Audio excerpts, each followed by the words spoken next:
ஐப்பசி மாதத்தில் நடைபெறும் மிக மிக முக்கியமான விழா அப்படின்னு பார்த்தோன்னா, எல்லா சிவ ஆலயங்களிலும் கொண்டாடப்படும் இந்த அன்னாபிஷேகம் அப்படிங்கிறது உண்மை. அந்த ஐப்பசி மாத அன்னாபிஷேக தினத்தன்று பெண்கள் செய்யவே கூடாத 7 செயல்கள் என்னென்ன அப்படிங்கிறத இந்த பதிவில் நம்ம தெரிஞ்சுக்கலாம். வணக்கம். நம்ம இறையொளி திருவருள் சார்பாக உங்கள் எல்லாருக்குமே அன்பான வணக்கங்க. நவம்பர் 5ஆம் தேதி அன்னைக்கு புதன்கிழமையோடு வருகிறது இந்த ஐப்பசி மாத அன்னாபிஷேக திருவிழா. நவம்பர் 4ஆம் தேதி இரவே 9:43 மணிக்கு துவங்கி நவம்பர் 5ஆம் தேதி இரவு 7:27 மணி வரைக்கும் இந்த பௌர்ணமி திதி இருக்குது.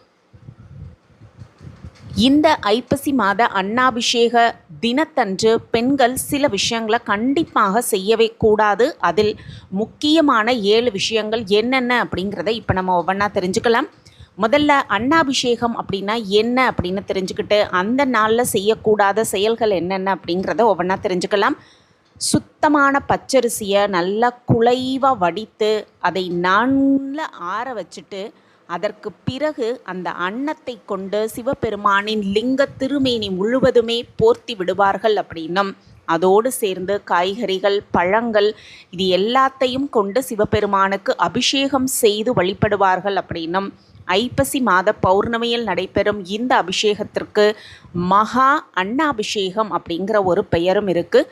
கோடி புண்ணியத்தை பெற்றுத்தரும் இந்த அன்னாபிஷேகத்தை கண்குளிர பார்ப்பவர்களுக்கு நிச்சயமாக சொர்க்கம் நிலைத்திருக்கும் அப்படிங்கிறது உண்மை. மகா புண்ணியம் கிடைக்கும் அப்படின்னும், அன்ன தரித்திரியம் நீங்கும் அப்படின்னும் சிறப்பு வாய்ந்த இந்த வழிபாடை கண்டிப்பாக சிவபெருமான் கோவிலுக்கு போய் நம்ம இந்த அபிஷேகத்தை கண்குளிர பார்க்கணும். சிவபெருமானுக்கு தினமுமே பலவிதமான பொருட்களை கொண்டு அபிஷேகம் செய்யப்பட்டாலும் கூட இந்த வருடத்திற்கு ஒரு முறை சில குறிப்பிட்ட பொருட்களால் செய்யப்படும் இந்த அபிஷேகங்கள் ரொம்ப ரொம்ப புண்ணியமாக பார்க்கப்படுது.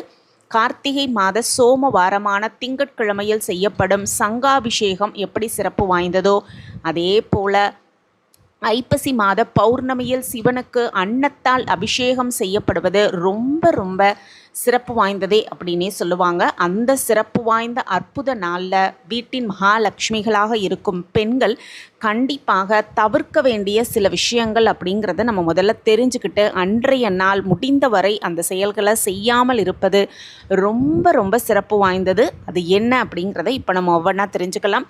முதலாவதாக பார்த்தோன்னா, வீட்டில் இருக்கிற வேலையெல்லாம் முடிச்சுட்டு கணவர், குழந்தைகள் எல்லாரையுமே நல்லபடியாக கிளப்பி அவங்கள ஆஃபீஸுக்கும் பள்ளிக்கும் அனுப்பிவிட்டு திரும்பி வீட்டில் இருக்கிற எல்லாத்தையும் வேலையும் பார்த்த பிறகு அதற்கப்புறம் குளிப்பது தான் பொதுவான பெண்களின் வழக்கமான ஒரு நடைமுறையாக இருக்கும்.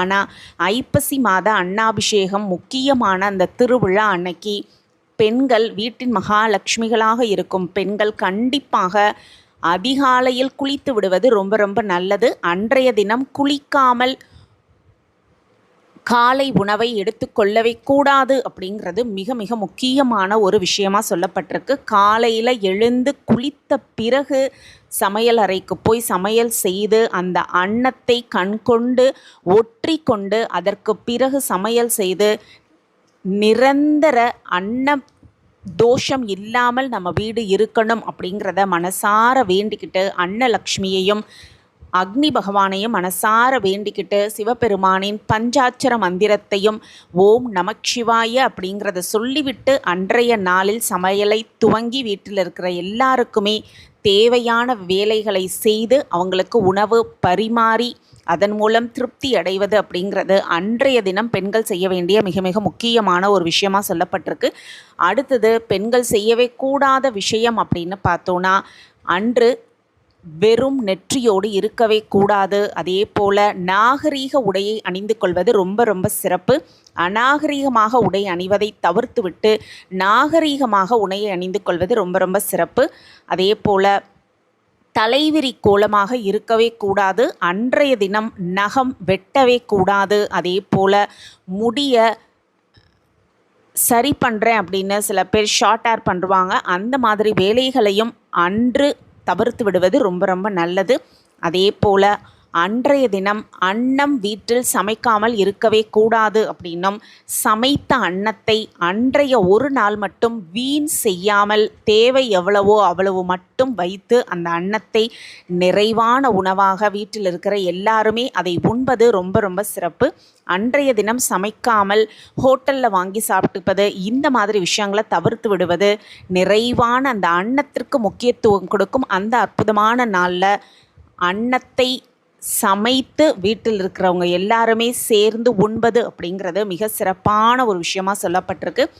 அடுத்த விஷயமா பார்த்தோன்னா, அன்றைய தினம் அன்னம் அப்படிங்கிறது சிந்தாமல் சிதறாமல் பார்த்து கொள்வது ரொம்ப ரொம்ப நல்லது. சில பேர் பார்த்தோன்னா வீட்டில் பரிமாறும் பொழுது அன்னம் அங்கங்கே சிதறி இருக்கும். அப்படி சிதறாமல் பார்த்து கொள்வது, அன்றைய ஒரு தினமாவது பார்த்து கொள்வது ரொம்ப ரொம்ப சிறப்பான ஒரு விஷயமா சொல்லப்பட்டிருக்கு. அடுத்த விஷயம், கோவப்படாமல் இருப்பது ரொம்ப ரொம்ப சிறப்பான விஷயம். கோவப்பட்டு வீண் விவாதம் செய்வது, சண்டை சச்சரவுகளில் ஈடுபடுவது, கண்ணீர் சிந்துவது, இந்த மாதிரி விஷயங்களை பெண்கள் அன்று தவிர்த்து விடுவது ரொம்ப ரொம்ப நல்லது.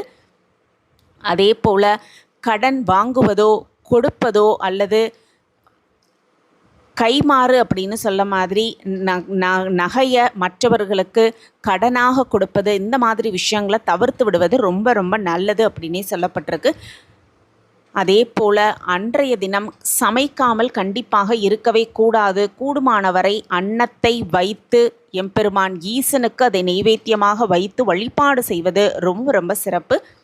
உலக உயிர்கள் அனைத்திற்கும் படியளந்த தினமாக இந்த நாளை போற்றப்படுவதாக புராணங்களில் கதை இருக்குது. அவ்வளவு சிறப்பு மிகுந்த இந்த ஐப்பசி மாத அன்னாபிஷேக நாளை தவற விடாமல் பெண்கள் தவிர்க்க வேண்டிய விஷயங்களை தவிர்த்து விட்டு செய்ய வேண்டிய விஷயங்களை செய்து ஈசனின் பரிபூரண ஆசிர்வாதத்தை முழுமையாக பெற்றுக்கொண்டு சகல சௌபாக்கியத்தோடு வளமாகவும் நலமாகவும் வாழலாம். அதே போல் இந்த ஐப்பசி மாத அன்னாபிஷேகம் அன்னைக்கு கூடுமானவரை சிவன் கோவில் பக்கத்தில் எந்த கோவிலாக இருந்தாலும் எந்த கோயில்லையும் எல்லா கோவில்களிலும் அன்னைக்கு அன்னாபிஷேகம் மாலை நேரத்தில் நடைபெறும். சில கோவிலில் காலையில் செய்வாங்க. உங்கள் வீட்டு பக்கத்தில் எந்த கோவிலில் அன்னாபிஷேகம் நடைபெறுதோ அந்த கோவிலுக்கு போய் கூடுமானவரை அபிஷேகத்துக்கு தேவையான பொருட்களை வாங்கி கொண்டுட்டு போய் அங்கு கொடுத்து அந்த அன்னாபிஷேகத்தை உட்காந்து கண்குளிர பார்த்து ஈசனின் திருமேனியும் முழுவதுமாக அன்னத்தால் நிரம்பி இருக்கும் அந்த அற்புத கோலத்தை கண்குளிர பார்த்து ஈசனை கண்ணால் தரிசனம் செய்து ஈசனின் பரிபூரண ஆசிர்வாதத்தை முழுமையாக பெற்றுக்கொண்டு சகல சௌபாக்கியத்தோடு வளமாகவும் நலமாகவும் வாழலாம். இந்த பதிவு உங்களுக்கு பயனுள்ள பதிவாக இருக்கும் அப்படின்னு நான் நம்புகிறேன். நம்ம சேனலை நீங்கள் ரொம்ப ரொம்ப ஆதரவு கொடுத்துக்கிட்டு வரீங்க. எனக்கு ரொம்ப ரொம்ப சந்தோஷம். உங்கள் ஆதரவு மென்மேலும் எங்களுக்கு கிடச்சிக்கிட்டே இருக்கும் அப்படிங்கிற நம்பிக்கையோட மீண்டும் ஒரு புதிய பதிவில் பார்க்கலாம்.